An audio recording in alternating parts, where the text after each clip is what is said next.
Doctor Indrajit Mohite आहेत, अशी आमची तिघांची कमिटी आहे. बाकीचे कडू पाटील आणि शिवाजीराव देशमुख त्याचे मेंबर आहेत.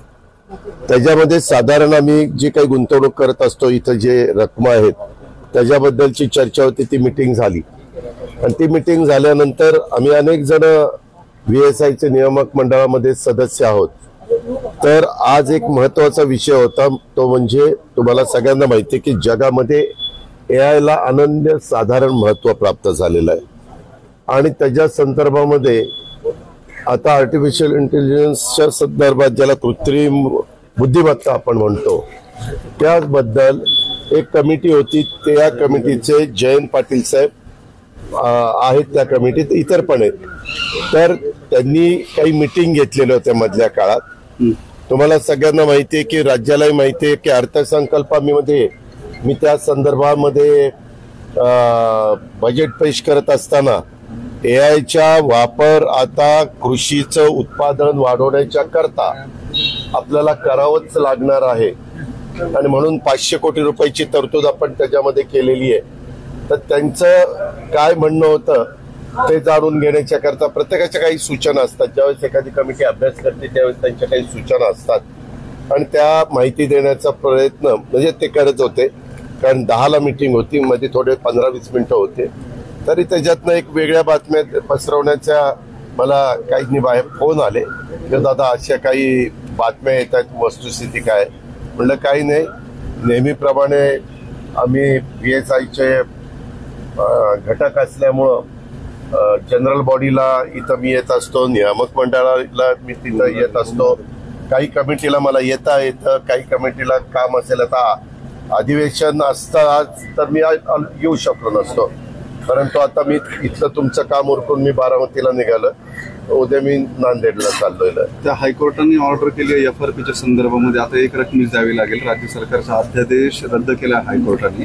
काय परिस्थिती आहे एकूण ऊसाची लागवड? आम्ही त्या संदर्भामध्ये AGला ऍडव्होकेट जनरलला सांगितलेलं आहे की बाबा काय नक्की ऑर्डर झाली.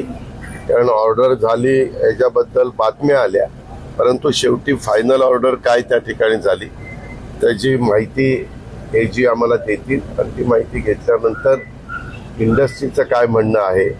शेतकऱ्यांना पैसे दिले पाहिजेत त्याच्याबद्दल तर दुमत असण्याचं काही कारणच नाही.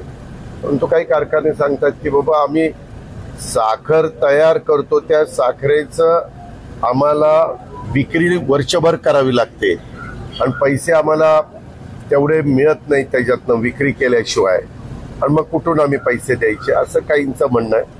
तर त्याच्यात हायकोर्टाने दिलेल्या आदेशाचं पालन करणं हे आमचं कर्तव्यच आहे आणि त्या संदर्भामध्ये AGशी चर्चा करून आम्ही पुढच्या गोष्टी ठरवू. औरंगजेबाच्या कबरीवरून वाद सुरू आहे, नेमकं काही नेते म्हणतात उकडून टाकावी, काय म्हणतायत? मी त्याबद्दल काल माझी तुम्ही मुलाखत बघितली का? परत का तेच मुद्दे काढता? त्याबद्दल मी माझं स्पष्ट मत एका मुलाखतीमध्ये काल मला वाटतं ABP माझानी माझी मुलाखत घेतलेली होती, त्याच्यामध्ये सांगितलेलं आहे. छत्रपती शिवाजी महाराजांनी 18 पगड जाती 12 बलुतेदारांना घेऊन हिंदवी स्वराज्याची स्थापना केली. त्याच्यामध्ये अनेक जातीचे, धर्माचे, पंथाचे लोक त्याच्यामध्ये होते. त्याच्यामध्ये मुस्लिम समाजाचे पण लोक होते. दारुगोळाचा प्रमुख देखील मुस्लिम समाजाचा त्याच्यात होता. सरदार होते, बरेच लोक होते. आणि त्याच्यामुळं शिवाजी महाराजांच्या सारख्या युगपुरुषाचं नाव घ्यायचं. शिवाजी महाराज असतील, राजर्षी शाहू महाराज असतील, महात्मा ज्योतिराव फुले असतील, सावित्रीबाई फुले असतील किंवा डॉक्टर बाबासाहेब आंबेडकर असतील, आमचे अण्णाभाऊ साठे असतील, पुण्यश्लोक अहिल्यादेवी होळकर असतील, राजमाता जिजाऊ असतील, ह्या सगळ्या मान्यवरांनी नेहमीच सर्वांना न्याय देण्याचा प्रयत्न केला आणि त्यांच्या स्वतःच्या कारकिर्दीमध्ये देखील सगळ्या समाजाला जातीय सलोखा ठेवून पुढे नेण्याचा प्रयत्न केला. त्याच्यामुळं आज आपल्या पुढे वेगळे इतर प्रश्न आहेत. अशा वेळेस नको ते प्रश्न काढून समाजामध्ये तेढ निर्माण करण्याचं काम कुणीच करू नये आणि कायदा सुव्यवस्था पण सांभाळण्याचं काम सर्वांचंच आहे, विशेषतः सरकारचं जास्त आहे. म्हणूनच मी काल सांगितलं ना की आम्ही सगळ्यांनी माझ्यासहित सगळ्यांनी केलं पाहिजे.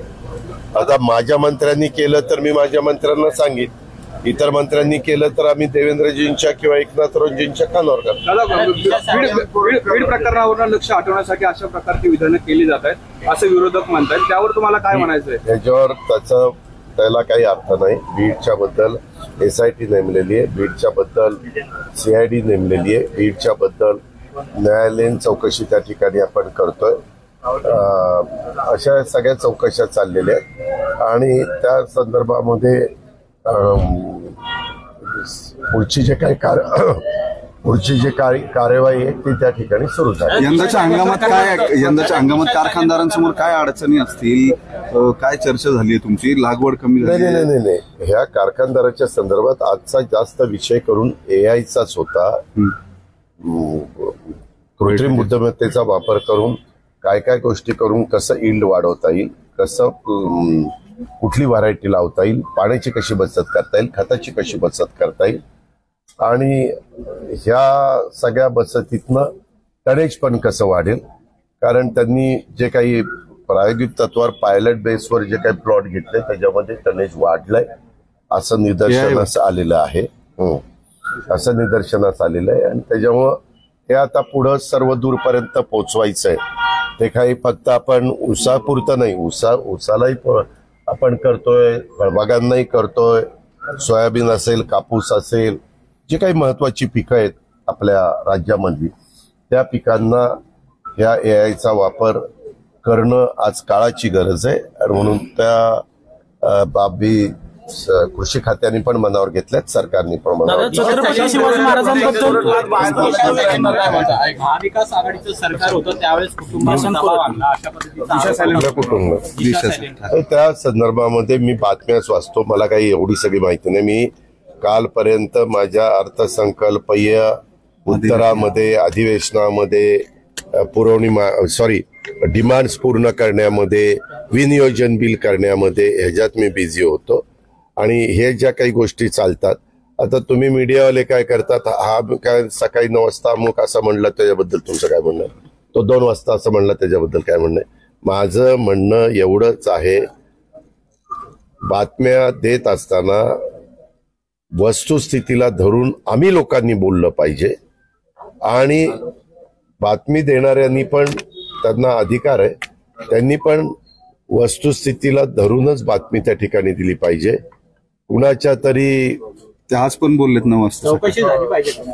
कशाची चौकशी? अरे बाबा, एक मिनिट, न्यायालयामध्ये गेले ना ते प्रकरण, त्यांच्या आई वडिलांनी न्यायालयामध्ये गेलेले.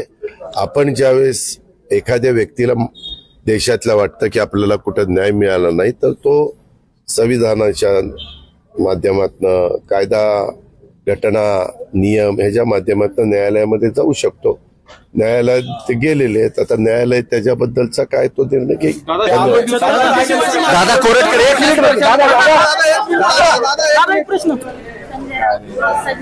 कोरटकर राहिला महत्वाचं सर.